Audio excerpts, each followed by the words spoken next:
আজি বনাবলৈ লৈছোঁ লাও মটৰ আৰু আলুৰে এখন নিৰামিষ চব্জি যিহেতু থাৰ্ছডে।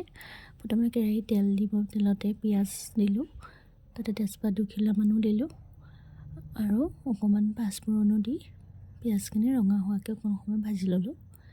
তাৰপিছতে পিঁয়াজখিনি ৰঙা হোৱাত কাটি থোৱা লাওখিনি ইয়াতে দি লাওখিনি অলপ সময় ভাজিলোঁ। লাওখিনি ভাজি থাকোঁতেই অকণমান জিপ যোৱালৈ গ্ৰাইণ্ডাৰতে বিলাহী আৰু জলকীয়া দুটা গ্ৰাইণ্ড কৰি ল'লোঁ। তাৰপিছত অকণ ভাজি তাৰপিছত ইয়াতে আন্দাজমতে নিমখ আৰু হালধি এড কৰিলোঁ।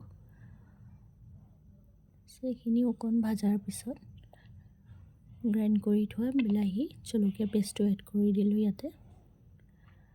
সেইখিনি অকণ সময় ভাজাৰ পিছত ধৰি যোৱাত অকণমান পানী এড কৰিলোঁ, যিহেতু ঘৰৰ লাও বৰ কোমলীয়া।